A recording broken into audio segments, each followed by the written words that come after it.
Bien, bonjour chers élèves. Donc après les deux dernières vidéos où j'ai traité le thème des ondes, ensuite j'ai traité le thème de la radioactivité. Donc aujourd'hui je vous propose le thème des pôles RC. Donc vous allez tout comprendre, tout savoir sur ce dipôle parce que j'ai essayé de parcourir tous les sujets qui ont été proposés au baccalauréat depuis 2008 jusqu'à 2019. Donc on va comprendre qu'est-ce que c'est qu'un dipôle RC, comment fonctionne, quelles sont les applications du dipôle RC, bref, tout ce qu'il faut savoir sur ce dipôle. Donc je vous demande donc d'essayer de suivre cette vidéo jusqu'à la fin. Après, je suis sûr vous aurez aucune difficulté à répondre à toute question concernant ce dipôle. Bien, donc je vais commencer d'abord par quelque chose absolument fondamental à connaître sur un condensateur. Donc d'abord la définition. Qu'est-ce que c'est qu'un condensateur? Donc un condensateur, c'est un ensemble de deux conducteurs. Donc ça c'est un conducteur et ça c'est un conducteur qu'on appelle des armatures, les armatures d'un condensateur, qui sont en influence totale, c'est-à-dire une englobe complètement l'autre. Donc en fait, les phénomènes d'influence, vous allez les voir un peu plus tard. Donc, et son influence totale, ça veut dire tout simplement n'importe quel champ électrique qui démarre d'une armature, il va arriver vers l'autre armature. Autrement dit, pour vous, il suffit de savoir qu'est-ce que c'est que l'influence totale. Ça veut dire tout simplement si cette armature est chargée d'une charge Q de T, l'autre va être chargé obligatoirement de la même charge mais de sens opposé. Donc voilà le sens du courant. Donc ça veut dire cette armature-là qui va être chargée négativement et cette armature qui va être chargée positivement. Donc voilà la tension au bord d'un condensateur en convention récepteur. Notez bien la flèche de la tension est dans le sens inverse au sens du courant. Et dans cette convention-là, voilà les relations à retenir. Vous avez la charge du condensateur divisé par la tension, c'est toujours une constante. C'est-à-dire vous voulez charger ce condensateur, plus la charge augmente, plus la tension va augmenter. Mais le rapport, c'est toujours une constante qui est caractéristique du condensateur étudié. Chaque condensateur a une capacité qui dépend de ses constantes géométriques, de sa surface, de son épaisseur, de quel type de matériau on va mettre entre les armatures. Mais pour chaque condensateur, sa capacité c'est une constante. Par contre, la charge et la tension varient, mais le rapport c'est toujours égal à une constante. Donc voilà la première relation à retenir pour le dipôle RC. Et à partir de celle-là, on va déduire bien sûr que I de C est égal à Q sur C. Pourquoi? Parce que vous allez voir souvent, on va vous poser la question, déterminer l'équation différentielle vérifiée, que ce soit par I de C ou bien par Q. Vous voyez, si vous collez l'équation différentielle vérifiée par I de C, il suffit pour chercher celle vérifiée par Q de T, il suffit de multiplier tout par C par exemple. Et inversement.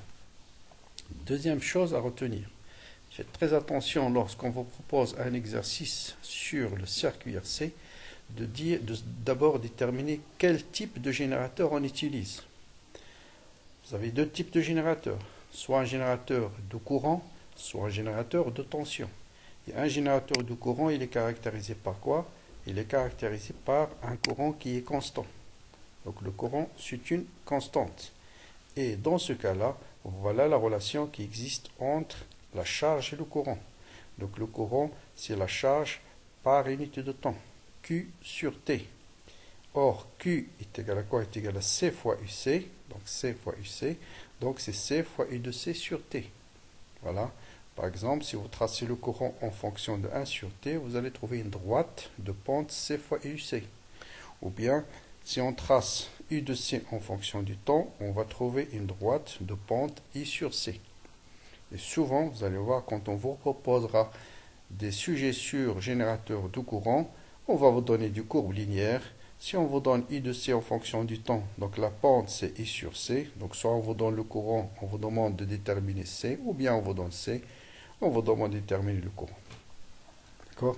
Donc voilà la première chose à retenir. Donc générateur de courant, c'est le courant qui est constant. Et voilà les relations qui sont utilisées lorsqu'on a un générateur de courant. Donc I, c'est Q sur T. Par contre, si on utilise un échelon de tension ou un générateur de tension qui est caractérisé lui par sa tension qui est constante, c'est le courant qui varie. Là, c'est l'inverse.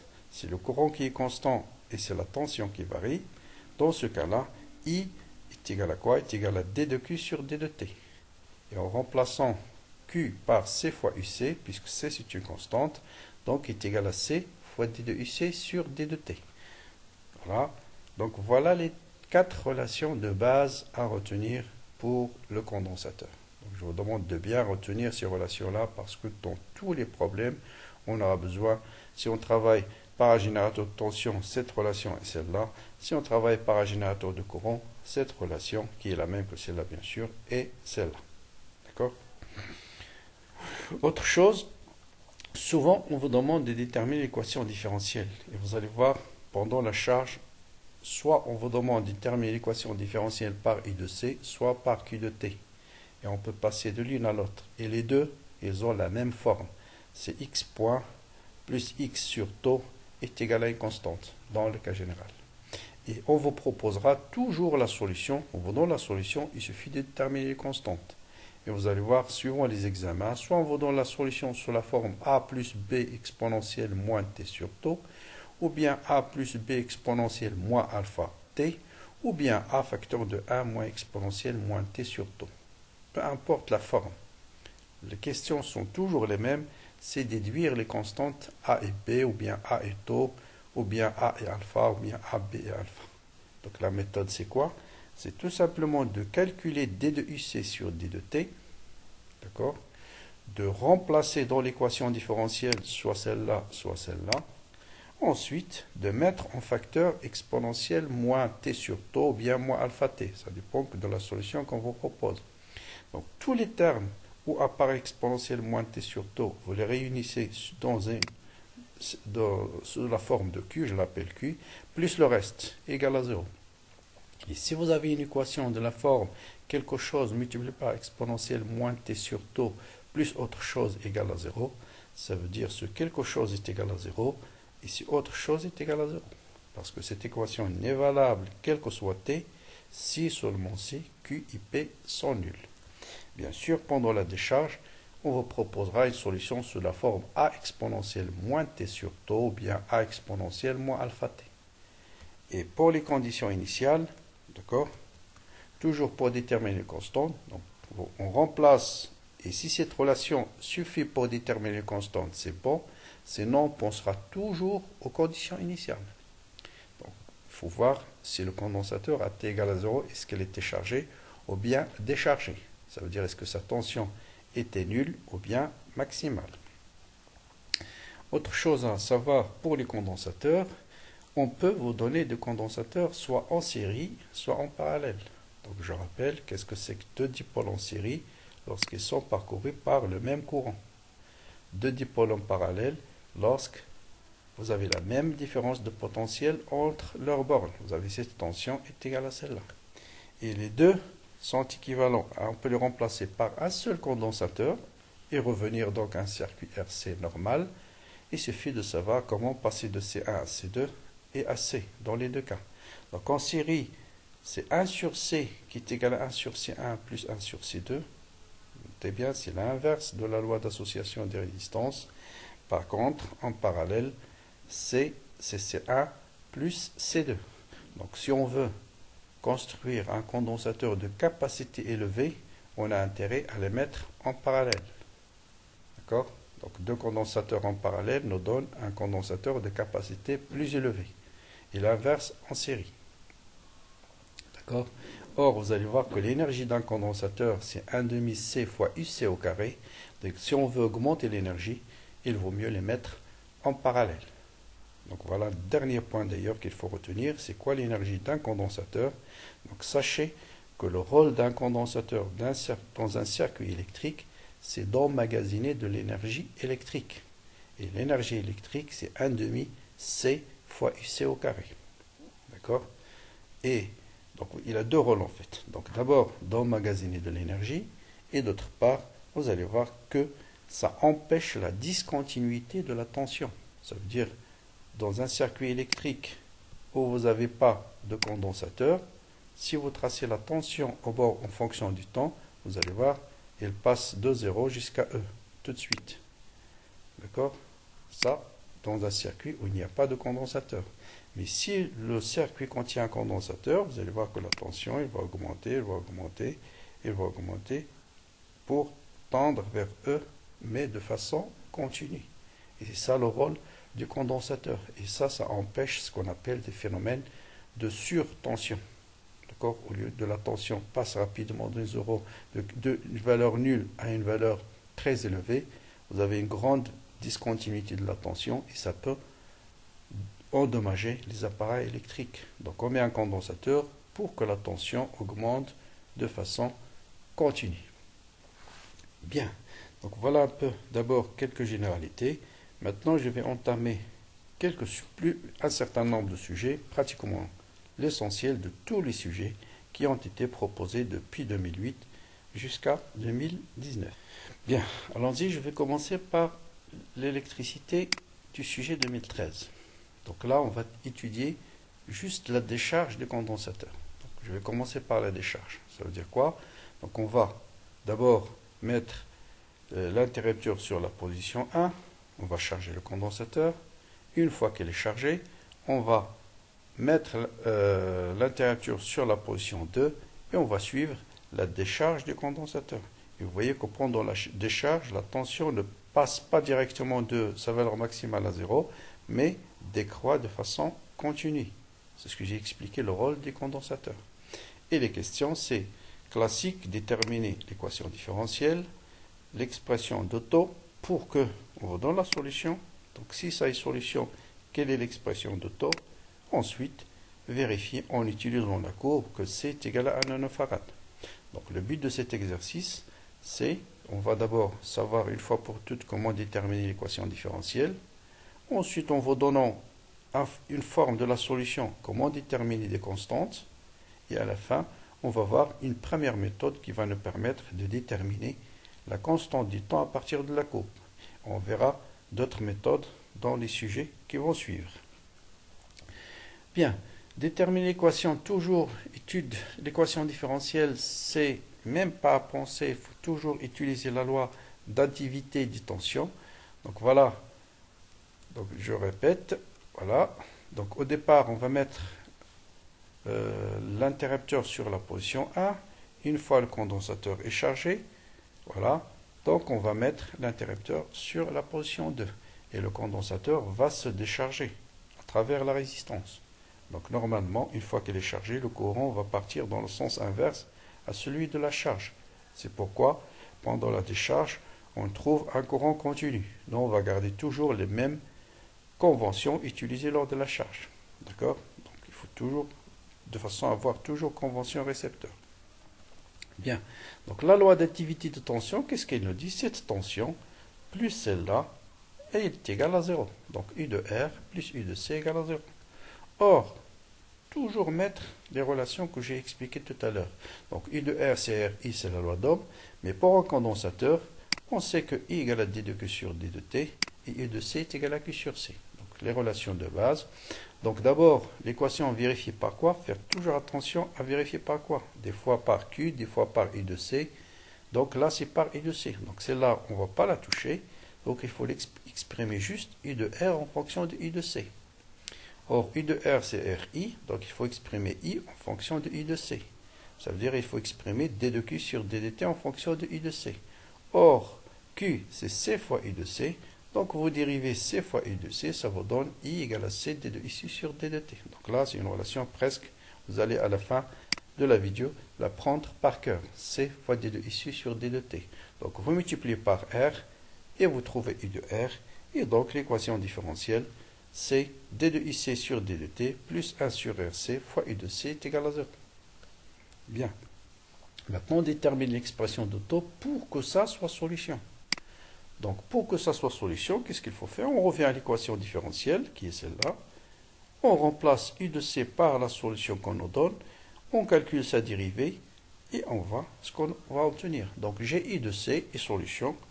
Je calcule D de IC sur D de T. Donc je rappelle l'exponentielle moins T sur tau, sa dérivée c'est moins 1 sur tau fois U max exponentielle moins T sur tau. On remplace dans l'équation différentielle. On met exponentielle moins T sur tau. Donc la décharge là, il n'y a que le terme Q dont j'ai parlé tout à l'heure, ce terme-là. Donc ce terme est égal à 0 quel que soit T, ça veut dire que cette quantité est égale à 0. Et donc on déduit tout de suite que tau est égal à RC. Donc vous voyez, c'est très direct, hein, il n'y a même pas à réfléchir. Maintenant, vérifions que la capacité de condensateur est égale. Et là, il faut faire attention. Là, on ne vous trace pas l'équation de la tangente. Souvent, dans les examens du baccalauréat, quand on veut déterminer tau à partir de la tangente, on vous donne l'équation de la tangente, on vous la trace sur la courbe. Puisque ce n'est pas tracé, il faut penser à une autre méthode. Comment déterminer tau, mais toujours à partir de la courbe. Vous avez la deuxième méthode qui est la suivante. Ça, c'est l'expression générale de U de C. Si T est égal à tau, à quoi est égal U de C? U à l'instant tau, c'est U max fois exponentielle moins 1. Et exponentielle moins 1, c'est 0,37 à peu près. D'accord? Donc, on connaît U max, on le détermine à partir de la courbe, c'est 1,5. Vous multipliez 1,5, ou c'est combien ici? C'est 3,5. Bon, ce chiffre, on va le voir. Pardon, donc, voilà, je ne l'ai pas bien noté, mais ça doit être 1, bon, vérifiez. D'accord, vous multipliez I max, l'essentiel, vous multipliez I max, voilà, par ce terme-là, par 0,37, et vous allez trouver 0,9 volts. Qu'est-ce qu'on fait? Je cherche 0,9, il est là. Je fais l'intersection avec la courbe, la projection sur l'axe du temps, et j'obtiens le temps qui est 1 milliseconde. Vous voyez, on détermine tau à partir, sachant que la tension à l'instant t est égale à tau, c'est égal à 0,37 fois sa valeur maximale. Je calcule cette valeur-là et je cherche l'intersection de cette valeur, les coordonnées de ce point-là, U max, son abscisse c'est 1, et donc tau est égal à 1 milliseconde. Une fois qu'on a bien sûr tau, on vous donne la résistance dans l'énoncé. Donc on peut déterminer la capacité, mais là, chose qu'il faut retenir, faites très attention aux unités. Il faut toujours utiliser les unités internationales, c'est-à-dire 1 milliseconde, il faut le transformer en secondes. Et si on vous donne R en kilo-ohm, il faut le transformer en ohm. Et donc vous remplacez, et ça vous donne 10 moins 9 farad, c'est-à-dire 1 nanofarad. Donc maintenant, je vais passer au sujet qui a été proposé en 2014. Et là, on va travailler cette fois-ci non pas avec un générateur de tension, mais avec un générateur de courant. Vous allez voir les questions. Quand on vous donne un générateur de courant, sont pratiquement toujours les mêmes. C'est déterminer la relation entre la tension et le courant et en utilisant cette courbe, déduire une grandeur physique. Donc voilà, on vous dit un groupe d'élèves a réalisé la figure représentée sur la figure 1. En utilisant un circuit électronique, ils ont visualisé la tension aux bornes du condensateur. Et on utilise un générateur de courant parfait et on vous donne le courant délivré par ce générateur, c'est 72 microampères. Il faut faire juste attention aux unités. Un micro, c'est 10-6 ampères. Donc un générateur de courant, il fournit un courant constant. Et vous allez voir que la tension varie avec le temps. Donc, recopier sur la figure 1 et représenter la tension de la convention récepteur. D'accord. La courbe de la figure 2 représente la tension I de C en fonction du temps. Donnez l'expression de I de C, donc ce que j'ai rappelé tout à l'heure dans l'énoncé, dans la première partie, et vérifier que c'est égal. Donc, ces questions-là sont les bienvenues dans un contrôle parce que ça vous rassure si vous trouvez la bonne valeur. Ensuite, dans la deuxième partie, on va utiliser la charge d'un condensateur. Donc, la première partie, c'est la même. Ce qui est nouveau, on va voir l'analyse dimensionnelle de taux. Je vais vous donner une première méthode. Dans un autre sujet, je vous donne une deuxième méthode beaucoup plus simple qui va venir après. Ensuite, déterminer les expressions de A et B. Et ensuite, la variation de taux de I de C. On va vous demander de déterminer la valeur de taux et retrouver la valeur de C. Donc, voilà. Donc, c'est des questions. Charge par un générateur de courant constant. Ensuite, de courant et ensuite charge par générateur de tension et on va voir la différence entre les équations dans chaque cas. Donc allons-y, d'accord. Donc si on vous donne ce circuit un générateur de courant, donc pour représenter I de C, toujours représenter le sens du courant. Ensuite, bien sûr, la flèche de la tension I de C va être dans le sens inverse au sens du courant. Donc le courant vient ici et vous voyez que la tension est dans le sens inverse et c'est ce qu'on appelle la convention récepteur. D'accord? Bien. Maintenant, on détermine l'expression de I de C en fonction de I0, C et T. Donc voilà, tout de suite, pensez à la relation. Notez bien ici qu'on utilise un générateur de courant. Donc I, c'est une constante. Donc I est égal à quoi? I0 est égal à Q sur T. Donc la charge varie en fonction du temps, mais le rapport, c'est toujours égal à une constante. Donc, l'expression de I de C, donc je peux déterminer à partir de cette relation Q est égal à I0 fois T. Or, cette relation-là, I de C est égal à Q sur C, celle-là elle est valable, quel que soit le condensateur, que ce soit, c'est indépendant de quel générateur il est alimenté. Donc, je vais remplacer Q par I0 fois T, et donc, voilà la relation qu'on vous demande. Donc, I de C, c'est I0 fois T sur C. Maintenant, à partir de cette courbe, on vous demande de vérifier que C est égal à 1,2 microsecondes. Donc, chaque fois qu'on vous donne une courbe linéaire, soit vous pensez à la pente, soit à la valeur égale à 0, soit à la valeur à une valeur bien déterminée. Mais souvent, c'est la pente à laquelle il faut penser, surtout si on vous demande de montrer une relation auparavant. Donc là, j'ai tracé I de C en fonction du temps, et vous voyez que la courbe I de C en fonction du temps, c'est quoi? C'est une droite de la forme AX, donc de la forme A fois T. Donc Y est égal à A fois X. La variable, c'est X, c'est le temps. Et la constante A, bien sûr, c'est I0 sur C. Donc je vais déterminer la pente à partir de la courbe. Et connaissant la pente, c'est-à-dire A, je vais déterminer C parce qu'on me donne I0. Donc la pente de cette courbe, c'est I0 sur C.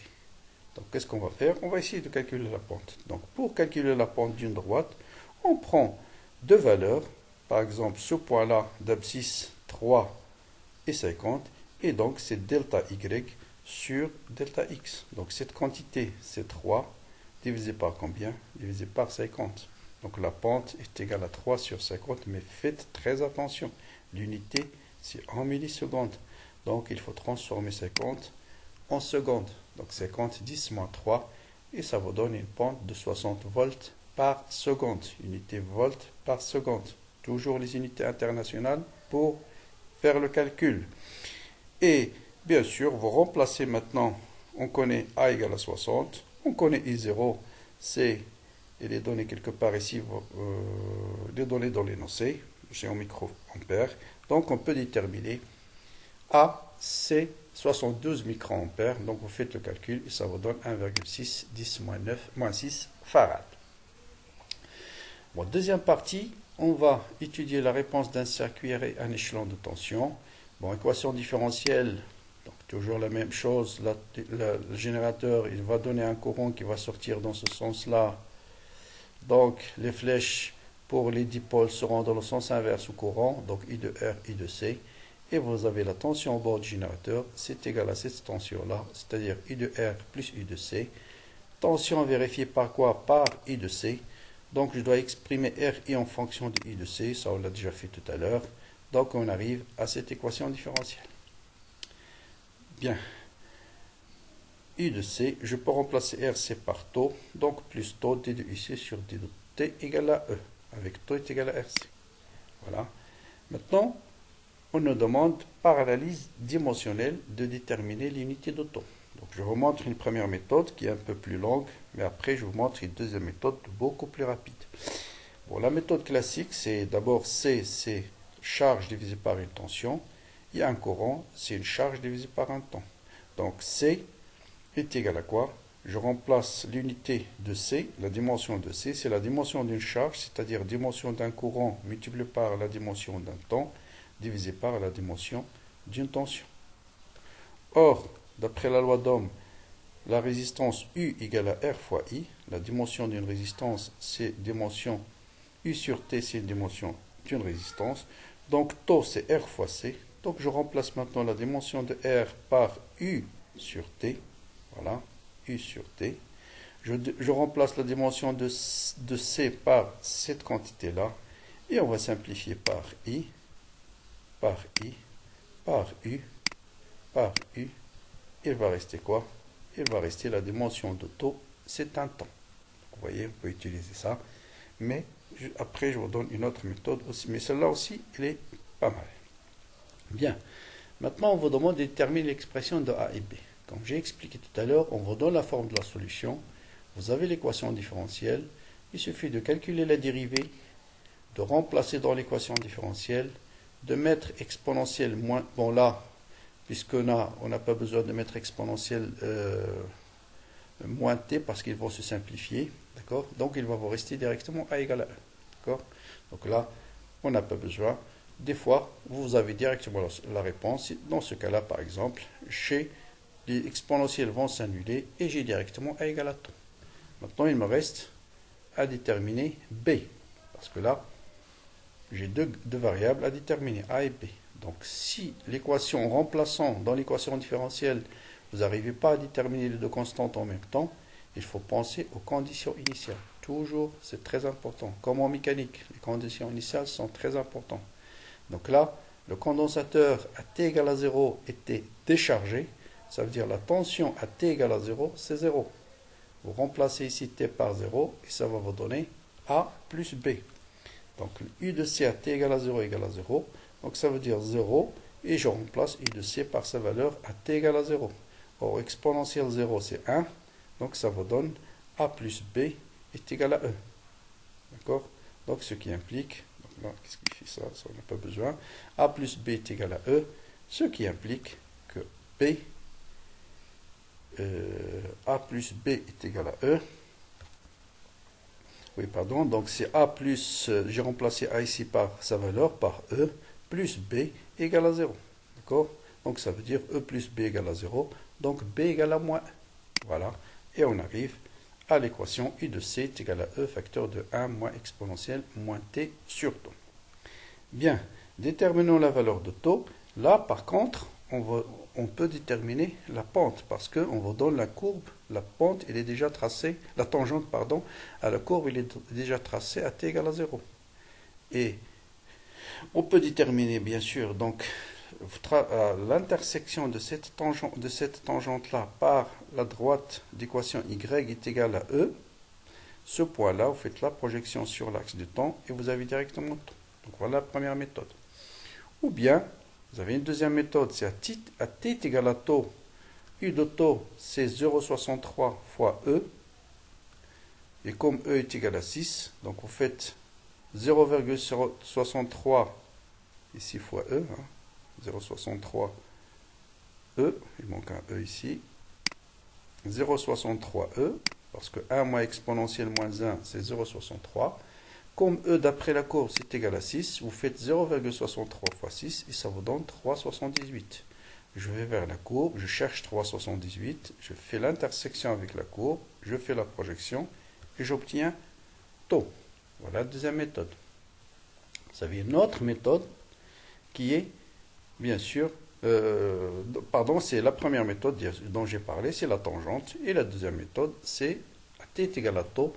E est égal à 0,63 fois E max. Donc vous avez deux méthodes. Soit, si on vous donne la tangente, le plus facile, c'est de faire la tangente, l'intersection avec la droite y égale à max, la projection, et vous déterminez directement taux. Mais si on ne vous donne pas la tangente, vous pouvez utiliser à t est égal à taux. U de C, c'est 0,63 fois E.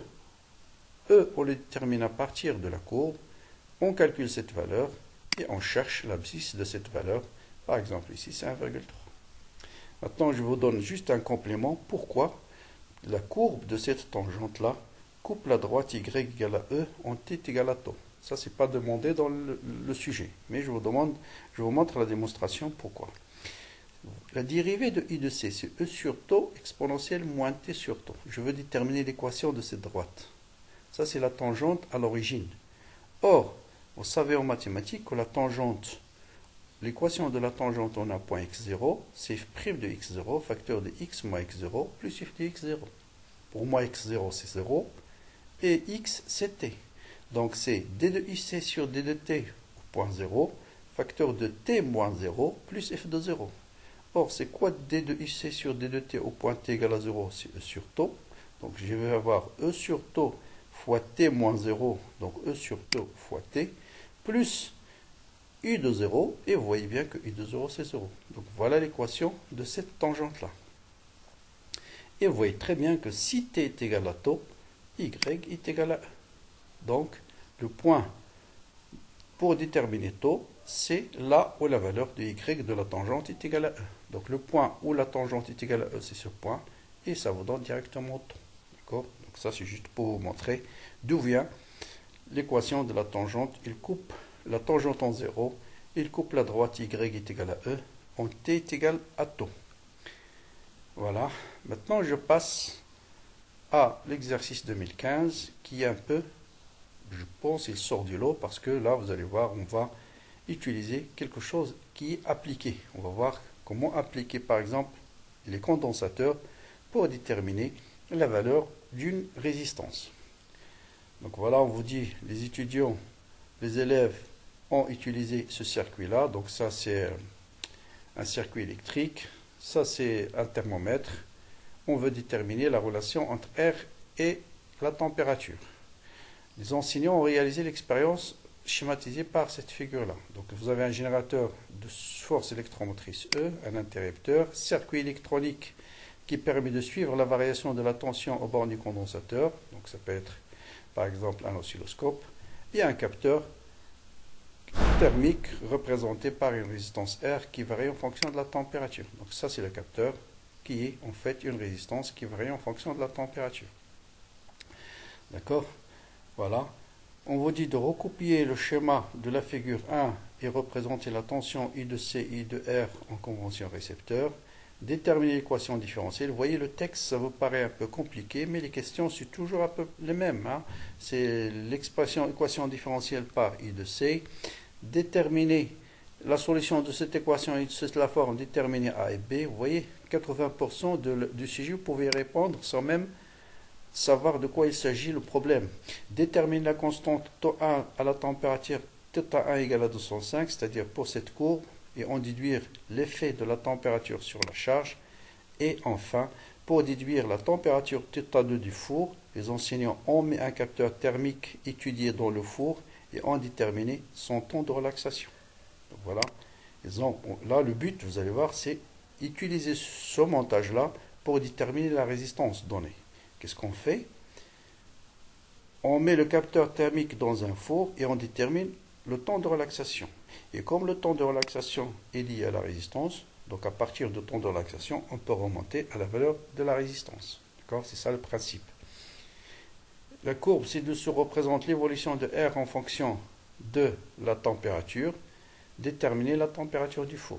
Donc le but c'est, voilà, on lui explique un peu le principe, c'est à partir du temps de relaxation, on va déterminer la résistance du four, et à partir de cette courbe d'étalonnage, pour chaque résistance, vous avez une tension. Donc on peut remonter donc, à la température du four. Mais vous allez voir, ça va paraître un sujet compliqué, mais jusqu'à la question 1.5, toutes les questions précédentes sont très classiques. Donc vous pouvez répondre sans même savoir, sans même lire tout ça. Hein.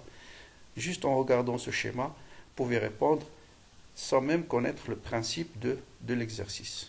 D'accord? Mais c'est toujours intéressant de voir l'utilité de l'exercice. Donc, représentons les tensions en convention récepteur, ça on l'a déjà fait, il suffit d'indiquer, tout est basé sur cette flèche-là. Cette flèche, ça va dans le sens du courant.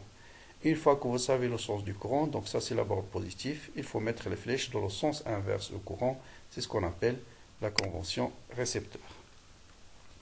Bien. Ensuite, l'équation différentielle, on vient de le faire plusieurs fois, donc je vais passer répondre, je vous laisse le soin de le lire. Ça, on a déjà démontré plusieurs fois. Cette fois-ci, on vous donne la solution sous la forme a plus b exponentielle moins t sur rc, déterminer les constantes a et b. Là aussi, on a fait énormément de fois maintenant cette méthode. Il suffit de calculer la dérivée de i de c et remplacer i de ici sur dt par sa valeur. remplacer I de C par sa valeur, voilà, et on obtient l'équation différentielle suivante. Vous voyez bien que celui-là va partir avec celui-là, et vous avez directement A égale à 1. Comme tout à l'heure, on a déterminé A, mais il nous reste B. Donc il faut penser aux conditions initiales. Donc les conditions initiales, le condensateur était déchargé, ça veut dire I de C égale à 0. Donc I de C à T égale à 0, c'est 0. Vous remplacez T par 0 et ça vous donne A plus B. Donc B égale à moins A égale à moins E. Donc voilà les constantes A et B. Maintenant, déterminer la constante 1 à la température θ1 égale à 205. Voilà la courbe qui correspond à la température θ1. On ne vous donne pas la tangente, ce n'est pas tracé. Donc, il faut éviter d'utiliser l'équation de la tangente à t égale à 0. Donc là, par contre, il faut penser à calculer c'est quoi la tension à t est égal à tau, c'est-à-dire la deuxième méthode. Donc, I de C à t est égal à tau. C est égal à 0,63 fois E max, c'est-à-dire 3,78. Allez dans la courbe, cherchez exactement 3,78, voilà, elle est celle-là. Faites la projection sur l'axe des temps et ça vous donne 0,5 millisecondes. Faire attention aux unités. Donc voilà la constante du temps trouvée dans la première expérience. Donc à partir de la courbe, on déduit. Maintenant, on vous demande quel est l'effet de la température sur le temps de relaxation. Donc ça, c'est à la température de 105. Ça a une température légèrement plus faible, 185. C'est encore plus faible, 175. Et pour les trois températures, le max, il est le même. Donc la méthode de taux, c'est la même. C'est toujours le temps qui correspond à 3,78 volts. Donc vous voyez bien que pour 3,78 volts, voilà taux pour cette température. Voilà taux pour cette deuxième température, et voilà le temps de relaxation pour la troisième température. Donc voilà le plus grand temps de relaxation, c'est-à-dire le temps au bout duquel le condensateur va se charger. Et celle-là, ça correspond à la résistance la plus faible. Donc plus la résistance est petite, plus le temps de charge est grand. D'accord? Et plus la résistance est grande, pardon, plus le temps de charge est petit. Voilà. Donc à partir de la courbe, on déduit que plus la température augmente, plus la constante de charge est faible. Constante du temps est faible, c'est-à-dire le condensateur se charge très rapidement si la température est élevée. Maintenant, on va passer, c'est la dernière question où il y a une application. C'est comment déterminer la température du four. Mais là, le principe, c'est toujours le même. On vous donne un temps de relaxation. C'est toujours le même condensateur utilisé. Donc vous avez taux est égal à RC, puisqu'on n'a pas changé le condensateur dans l'expérience. Donc, connaissant taux et connaissant C, on va déterminer la résistance. Faites l'application numérique, ça vous donne 0,3 kΩ. Or, cette résistance-là, vous avez une courbe d'étalonnage de la résistance en fonction de la température. Donc il suffit d'aller sur la courbe, chercher 0,3, c'est ce point-là, 0,3 kg, et chercher pour quelle température cette résistance est égale à 0,3. Et vous avez cette température-là qui est 210. Donc la température du four, c'était 210 degrés. Voilà, on va passer maintenant à un autre rattrapage qui est 2019. Donc pourquoi j'ai choisi celui-là? Parce que là aussi, vous allez voir un peu l'effet, c'est une question aussi qui arrive souvent, l'effet de la résistance sur le temps de charge. Donc la première partie, c'est juste des généralités, rien de spécial. Voilà, deuxième partie, l'étude des circuits RC. Donc toujours, on va dans la valeur de la résistance, d'accord, R1 et R2 qui est inconnu. Donc vous allez voir qu'à partir de la mesure de I de C en fonction du temps, on va essayer de déduire la valeur d'une résistance inconnue. Donc première question, établir l'équation différentielle classique. Voilà, on vous donne cette fois-ci la tension sous cette forme, non pas A plus B, mais A facteur de exponentielle moins T sur taux. C'est ce que j'ai expliqué tout au début de la vidéo. On vous change juste la forme de la solution. Là, on vous demande de trouver le paramètre A et taux. Ensuite, on va exploiter ces deux courbes-là pour déterminer la capacité du condensateur et la résistance R2. Donc, voilà l'intérêt cette fois-ci. On vous donne deux courbes. À partir de chaque courbe, on va déterminer une grandeur physique. Et à partir de l'autre, on va déterminer une autre grandeur physique. Et ces deux grandeurs physiques-là vont nous permettre de déterminer la capacité et la résistance inconnues. Et on va terminer par déduire quelle est l'influence de la résistance sur le temps de charge. Voilà. Donc, première question. Donc, on met l'interrupteur sur la position A à l'instant t égale à 0 comme origine du temps, c'est-à-dire on va utiliser la charge du condensateur. Donc, figure 1 et 2 représentent respectivement l'évolution temporelle de U de C aux bornes de R1 égale à 20 ohms, ça c'est la courbe 1, et aux bornes de R2 qui est inconnue, c'est la courbe 2. Donc, comment visualiser la tension? Voilà aussi une nouvelle question dans cet examen-là. Donc, c'est la première fois qu'on va la traiter dans cette vidéo-là. Comment visualiser une tension par un oscilloscope? Donc, toujours pour visualiser une tension, notez, il est où la borne moins du générateur? D'accord? La borne moins du générateur, elle est là. Parce que la flèche, dans ce sens, ça veut dire voilà la borne moins, voilà la borne plus. Et toujours la masse d'oscilloscope, il est lié à la borne moins. Et ensuite, sur l'autre borne, vous l'envoyez sur l'entrée de l'oscillo. D'accord? Et c'est ça le montage qui va nous permettre de visualiser cette tension, c'est U de C. Si on veut visualiser par exemple U de R, il faut faire l'inverse. Il faut mettre le condensateur ici, changer la position de la résistance et l'amener là. D'accord? Donc faites très attention. Donc pour visualiser la tension d'un dipôle, on met la masse toujours collée avec la borne moins du générateur. Ensuite le dipôle dont on veut mesurer la tension. Et juste après, on envoie vers l'oscilloscope. Équation différentielle, maintenant ça, on l'a fait plusieurs fois. Je ne vais pas tarder là-dessus. Donc on arrive à l'équation différentielle, celle-là. Ce qui a changé ici, c'est juste la forme de la solution. On vous donne A facteur de 1 moins exponentielle moins t sur tau. Mais la méthode, elle est la même. On calcule la dérivée, on remplace dans l'équation différentielle, on met tout ce qui est exponentiel moins t sur tau en facteur, c'est très important, la méthode que j'ai expliquée après. Donc ça veut dire ce terme doit être égal à 0 et ce terme doit être égal à 0. Et dans ce cas-là, cette équation suffit pour déterminer, pardon là. Donc j'ai déterminé A égale à E et RC sur tau est égal à 1. Donc tau est égal à RC. Donc voilà, cette équation suffit pour déterminer les deux inconnus, c'est-à-dire A et tau. Maintenant, valeur de C des deux constantes C et R. Donc vous voyez qu'on vous donne les tangentes. Donc il faut penser à exploiter ces deux tangentes. Donc pour la première courbe, on va déterminer la constante du temps. Donc c'est l'intersection de la tangente avec la droite Y égale à E max. Vous faites la projection et ça vous donne combien ici? 2 secondes. Donc t égale à 2 millisecondes, pardon. Or, on connaît la valeur de R1. Donc je peux déterminer la capacité. Donc C est égal à 100 microfarads. Donc voilà, la première expérience nous a permis de déterminer la capacité. Et profitant de cette valeur de capacité, maintenant on peut changer la résistance, tracer la courbe, et à partir de la courbe obtenue, on peut déduire la valeur de la résistance. Comment on va faire? Il suffit de déterminer la constante du temps de la courbe qu'on a tracée. Et la constante du temps, on va la déterminer toujours à partir de la pente, l'intersection, et ça vous donne ici 6 millisecondes. Taux 2 égale à 6 millisecondes. Or, on vient de déterminer la capacité, donc je peux déduire la valeur de la résistance. Et on trouve 60 ohms. Maintenant, physiquement, à partir de cette courbe, déduire quel est l'effet de la résistance sur le temps de charge. Et vous voyez bien que 60, elle est supérieure à la valeur de R1, qui était de combien? La valeur de R1, je reviens, la valeur de R1 qui était 20 ohms, voilà, c'est R1, c'est 20 ohms, d'accord? Donc,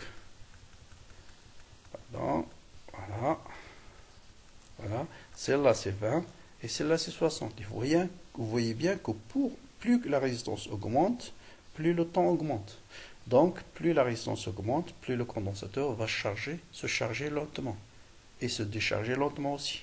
Donc, si on veut charger rapidement un condensateur, on a intérêt à choisir une résistance faible.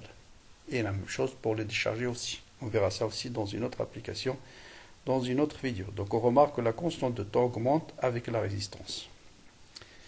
Bien, maintenant on va passer les deux sujets les plus récents, 2018 et 2019.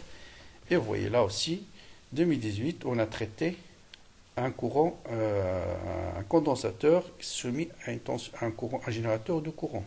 Mais ce qui est nouveau, c'est qu'on vous a donné deux condensateurs en parallèle.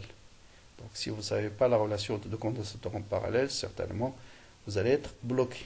Donc pensez toujours, c'est pourquoi je l'ai rappelé tout au départ, au début de la vidéo, c'est les mêmes lois d'association, c'est l'inverse de la loi d'association des résistances, pardon, c'est l'inverse. Donc deux résistances en parallèle, c'est 1 sur R égale 1 sur R1 plus 1 sur R2. Deux condensateurs en parallèle, C équivalent, c'est C1 plus C2. Sinon le reste, c'est la même chose qu'on a déjà fait dans les vidéos précédentes. Donc voilà, on réalise ce montage. Cette fois-ci, on trace U de C et non pas Q de T, pardon, en fonction du temps, en fonction de U, et non pas U en fonction du temps, comme le sujet précédent. Mais le principe, c'est toujours le même. Quel est l'intérêt de monter deux condensateurs en parallèle? Exploiter la figure pour déterminer la capacité équivalente. Ensuite, déduire C2, puisqu'on connaît C1. Après, en étudiant le dipôle RC un échelon, cette fois-ci, on va passer à un échelon de tension. Un groupe d'élèves a réalisé le montage de la figure 3. On vous donne la résistance. Autrement dit, on va calculer C2, mais avec une autre méthode. Et vérifier, c'est bien, vous allez trouver exactement la même chose. Le condensateur C2 précédent. Donc voilà, on va réaliser le montage. On visualise la tension. Voilà, elle est là. Et on vous demande d'établir l'équation différentielle vérifiée par I de C. Et on vous donne cette valeur-là. Et on vous demande de trouver taux. Et connaissant taux, vous allez déterminer C2 et la comparer avec la valeur qui a été trouvée par le montage précédent. Donc c'est un sujet qui me paraît intéressant aussi, parce qu'on va faire en même temps courant continu, condensateur en série, et exploiter la décharge pour trouver la constante du temps. Mais ça, on l'a déjà fait plusieurs fois. Bon, voilà.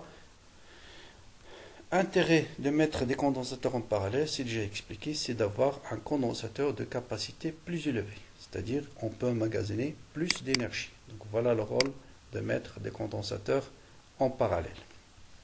Condensateur équivalent, suffit de dire, puisque je suis en parallèle, donc j'ai C équivalent est égal à C1 plus C2. Donc ça, c'est des choses qu'il faut absolument savoir. Notez bien, ici on travaille toujours, comme j'ai dit, précisé, on travaille avec un générateur de courant, c'est-à-dire le courant il est constant. Donc I0 c'est Q sur T, donc UAB c'est Q sur C équivalent. Donc là les deux condensateurs, on va les représenter. Donc c'est comme si vous avez un seul condensateur, sauf que sa capacité c'est C équivalent. Donc vous faites les mêmes relations qu'avec un seul condensateur, mais uniquement, au lieu de travailler avec C, vous travaillez avec la capacité équivalente à l'association de ces deux condensateurs. Donc GQ est égal à C équivalent fois UAB, et vous voyez bien que Q en fonction de UAB c'est une droite, et la pente c'est C équivalent. Donc Y égale A fois X. Donc à partir de la droite, on va déterminer la pente, c'est 20, par exemple cette distance-là, la pente c'est cette distance divisée par celle-là. Prenez n'importe quel point, c'est toujours la même. Ou bien 10 sur 1. D'ailleurs, 10 sur 1, c'était beaucoup plus simple. 10 divisé par 1. Donc ça vous donne 10 puissance 5 farad. Donc voilà, cette courbe nous a permis de déterminer la capacité équivalente de ces deux condensateurs. Or, on connaît C1, donc je peux déterminer directement C2. C'est C2 moins C1, et ça vous donne 2,5 microfarad. Bien. Maintenant, on a chargé le condensateur, et on va le décharger à travers une résistance. Déterminer l'équation vérifiée par I de C. Bon, ça on l'a fait déjà plusieurs fois. Vous avez U de C plus U de R égale à 0. Vous remplacez et vous trouvez cette équation différentielle. L'expression du taux sachant la solution. Donc on vous donne la solution. Vous cherchez la dérivée. Vous remplacez dans l'équation différentielle. Et on obtient tout de suite exponentielle moins t sur taux fois un terme égal à 0. Ça veut dire ce terme égal à 0. Et 1 moins RC sur taux égal à 0, ça veut dire taux est égal à R fois C2. Donc vous voyez bien ici, on travaille uniquement avec le condensateur C2. Voilà, donc taux est égal à RC2. Maintenant, on va exploiter la courbe pour déterminer taux. Donc c'est la même chose que la charge. La tangente à l'origine coupe l'axe des X au point T est égal à taux. D'accord? Donc à partir de la courbe, on a T est égal à, taux égal à 4 millisecondes. Mais connaissant R, bien sûr, on va déterminer C et on trouve bien 2,5, la même valeur qu'on avait trouvée lorsqu'on a appliquer un générateur de courant constant. Donc ça vous rassure et ça vous donne courage pour terminer l'exercice. Donc voilà pour l'exercice. Donc c'est un exercice intéressant, pas très compliqué. Seule chose, c'est de savoir que deux condensateurs en parallèle peuvent être remplacés par un seul condensateur de capacité C1 plus C2. Le reste, vous voyez que c'est toujours comment déterminer taux à partir de la courbe, et connaissant une valeur R ou bien C, connaissant une, on peut déterminer l'autre. Bien, on va passer maintenant à l'examen 2019. Bon, la première partie, ça concerne la suite, c'est circuit RL. On va passer directement à la partie qui traite le circuit RC. Donc on vous donne ce schéma et on vous demande bien sûr ce montage-là. Au départ, on va mettre l'interrupteur sur la position 1. Qu'est-ce qui est important ici? C'est la tension égale à 10 volts. Ensuite, on vous demande d'établir l'équation vérifiée cette fois-ci par Q de T. Ensuite, trouver les paramètres A et alpha pour que Q de T égale à ça soit solution et déterminer graphiquement la valeur de la charge du condensateur en régime permanent, la valeur de taux et déduire que C égale à 10 microfarads. Ensuite, trouver la valeur de la résistance. Vous voyez que c'est pratique, c'est très très classique l'examen de l'année dernière. La seule chose, au lieu de déterminer l'équation vérifiée par U, c'est vérifié par Q, c'est non. C'est extrêmement classique, c'est vraiment des points à ne pas rater. Donc ça, c'est le même exercice que le bac 2016. Donc déterminer l'équation différentielle par Q de T, donc toujours les conventions récepteurs, mettez les flèches en sens inverse au courant. Donc seule chose ici, c'est déterminer l'équation vérifiée par Q. Donc je dois remplacer I de C par sa valeur, c'est Q sur C. Et je dois chercher RI en fonction de Q. Il suffit de savoir que ici D de Q sur D de T. Donc, vous allez avoir directement l'équation E est égal à R, D de Q sur D de T, plus Q sur C est égal à E. Donc, voilà l'équation différentielle vérifiée par Q. On vous donne la solution sous cette forme. Donc, c'est toujours la méthode classique. Je calcule la dérivée de ça. Donc, la dérivée de exponentielle moins alpha T, c'est moins avec ce moins, ça devient plus, c'est A alpha exponentielle moins alpha T. On injecte tout ça dans l'équation différentielle. On met exponentielle moins alpha T en facteur. Voilà. Il reste exponentiellement alpha t fois un terme, plus un deuxième terme, égal à 0. Ça, c'est valable quel que soit t. Ça veut dire que les deux termes sont nuls. Et donc, on détermine tout de suite les deux. Donc là, ça nous permet de déterminer la constante A, qui est égale à E fois C. Et là, ça nous permet de déterminer la constante alpha, qui est égale à 1 sur RC. Et 1 sur RC, c'est bien sûr 1 sur taux. Donc vous voyez, c'est toujours la même méthode générale, c'est remplacer I de C, D de IC dans l'équation différentielle, mettre l'exponentielle en facteur et les termes qui restent sont nuls. Bon, maintenant on va tout déterminer à partir du graphe. Donc la valeur de Q en régime permanent, donc voilà le régime permanent. Donc la valeur de Q c'est 100 microcoulombs. Donc faites attention aux unités. La valeur de taux, on vous donne la tangente, donc faites la projection de la tangente sur l'axe des X et ça vous donne taux égale 1 milliseconde. Ça aussi c'est à partir de la courbe. Et maintenant montrons que C égale à 10 microfarads. Donc là, je ne vais pas utiliser directement taux parce que taux c'est R fois C. D'accord? Donc il faut penser à la courbe. Vous avez Q de T est égal à C fois E exponentiellement alpha T en régime permanent. C'est ça, il faut en profiter de cette valeur-là. Donc là, c'est l'astuce. Hein. Il faut profiter de 100 microfarads. Or, régime permanent, ça veut dire t tend vers l'infini. Et si t tend vers l'infini, ce terme est égal à 0. Et ça veut dire que Q max est égal à C fois E. D'accord? Donc, je connais C fois E est égal à 100 microfarads. Je connais E, il est donné dans l'énoncé, c'est 10 volts. Donc voilà, je détermine C. Donc vous voyez, chaque fois qu'on vous pose la question C, il ne faut pas toujours penser à la constante du temps. Hein, d'accord? D'accord? Parce que c'est après qu'on vous demande de déterminer la valeur de R. D'ailleurs, je vous conseille toujours de lire l'énoncé en entier. Parce que vous avez toujours des informations dans les questions qui suivent. Très bien. Maintenant, on va demander de déterminer la valeur de R. Là, par contre, je vais revenir à taux. Donc, taux est égal à RC. Je viens de déterminer C. On connaît la valeur de taux, donc je peux déterminer directement R, c'est taux sur C, c'est 100 microfarads. Donc voilà l'importance. Donc la seule difficulté dans l'exercice de 2019, c'est celle-là. Hein. Souvent, quand on vous demande de calculer C, les étudiants pensent à taux égal à RC. Or, vous ne connaissez pas la valeur de R. D'ailleurs, c'est dans la question suivante qu'on demande la valeur de R. Donc il faut penser à ce qu'on vous a demandé de faire. Donc on vous a demandé de calculer Q en régime permanent. C'est pas pour rien, c'est pour l'utiliser après. Et Q en régime permanent, c'est C fois 1. D'accord? Parce qu'en régime permanent, T tend vers l'infini, ça c'est égal à 0. C'est la seule difficulté de l'exercice de 2019.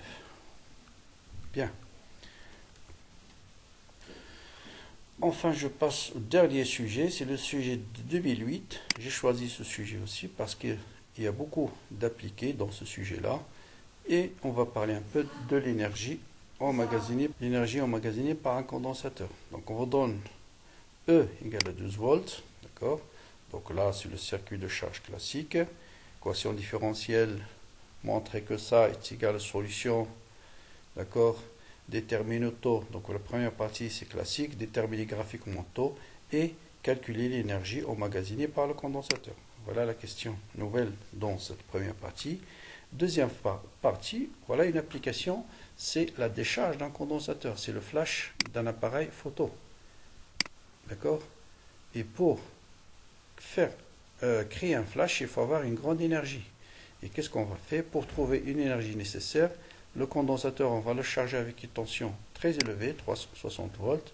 On va essayer de le décharger. Et on va voir comment choisir la résistance pour que la décharge soit rapide. Donc voilà l'exercice. Donc on vous donne la tension au borne de décharge, on vous donne la solution. C'est 360 exponentielle moins T sur taux prime. Taux prime, c'est la constante du temps du condensateur utilisé lors de la décharge. Et on vous dit de trouver la valeur de la résistance R du flash de l'appareil photo utilisé, sachant que la tension entre ces bornes est égale à ça. Donc ça, c'est une question de réflexion. Je vous conseille de réfléchir avant de regarder la solution. Donc on vous donne la tension de décharge à T égale à 2 millisecondes et on vous demande de déterminer la résistance du flash. Et enfin, comment faut-il choisir la résistance du flash de l'appareil photo pour assurer une décharge rapide? C'est une partie intéressante. Donc on va commencer par la première partie, c'est classique. Hein. La charge du condensateur, ça on l'a fait plusieurs fois, donc je ne vais pas tarder là-dessus. On vous demande la solution déterminer taux. Donc là c'est toujours remplacé. Donc ce terme ne peut être nul si seulement si. Donc on va d'abord faire l'exponentielle moins t en facteur, donc ce terme égale à 0, ce terme égale à 0, parce que ce terme est égal à celle-là, vont se simplifier. Donc ça c'est égal à 0, ça veut dire tout simplement que taux est égal à RC. L'analyse dimensionnelle, donc voilà la deuxième méthode, je vous ai parlé au début de la vidéo pour trouver la dimension du taux. Et c'est la méthode la plus simple. Il suffit de dire que ce terme a la même dimension que ce terme. Donc la dimension d'une tension sur un temps est égale à la dimension d'une tension sur taux. Donc tout de suite, donc, la dimension du taux, c'est un temps. Donc la dimension de ce terme est égale à la dimension de celui-là. Ça veut dire un temps divisé par volt divisé par temps. Donc ça, le volt divisé par le temps est égal à volt divisé par taux. Donc taux est égal à volt multiplié par volt. Vous simplifiez par volt et vous avez directement le temps. Donc c'est très simple, hein? La dimension de ce terme est égale à celui-là. Donc la dimension de taux, c'est égal à quoi? C'est égal à la dimension du temps fois U de C divisé par I de C. Et donc vous avez directement la dimension du temps. Vous voyez, c'est plus rapide que la première. Maintenant, à partir de la valeur de taux, déduite à partir de la courbe, et on vous donne la valeur de R, déterminer, montrer que C égale à 100 microfarads. Donc voilà.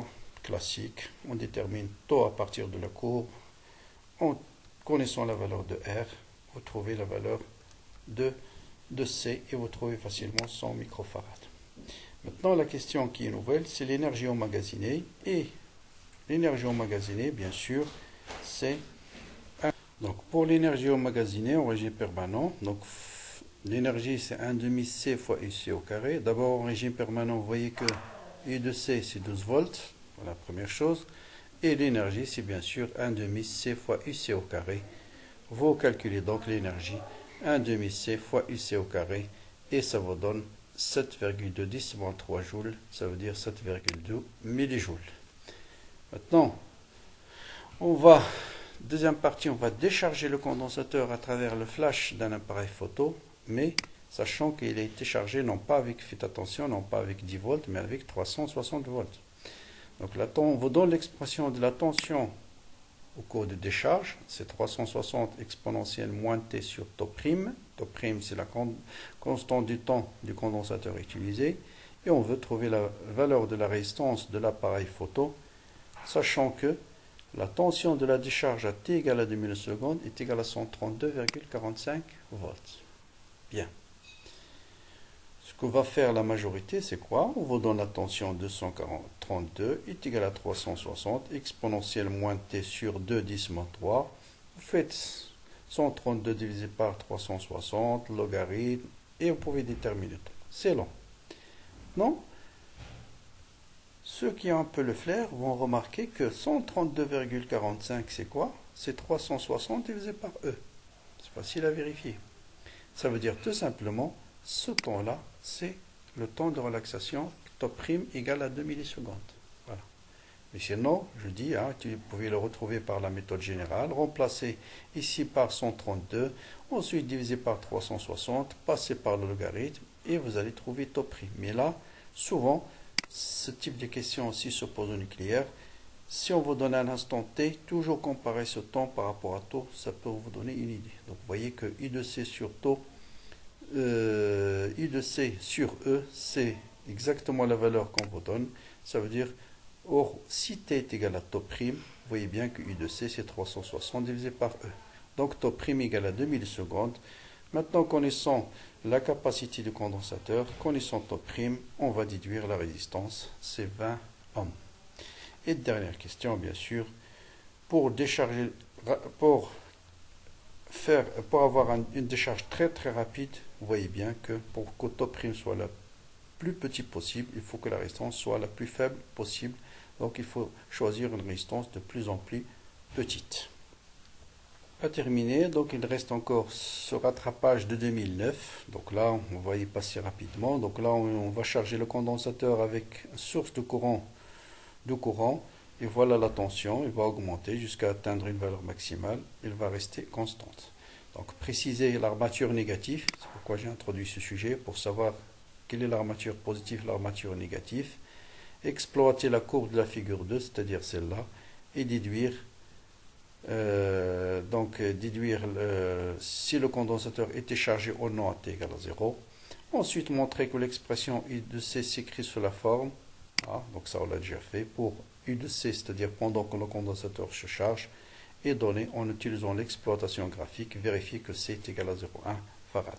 Bon, je passe rapidement. Donc vous voyez que, bien sûr, si on va dans le sens du courant, les électrons se déplacent dans le sens inverse. Donc voilà l'armature qui va être chargée négativement. Donc c'est l'armature A. Donc toujours regardez. Donc le sens du courant, il est là, il sort par la bande positive du générateur et les électrons circulent dans le sens inverse. Donc à T égale à 0, il suffit de venir sur la courbe et vous voyez qu'à T égale à 0, bien sûr, le condensateur n'était pas chargé parce que U de C égale à 0. Pour montrer celle-là, on l'a déjà fait plusieurs fois. La relation de base, c'est I égale à Q sur T et C est égal à Q sur C. Et donc vous avez U est égal à I fois T sur C. D'accord? Donc U en fonction du temps, c'est une droite de pente I sur C.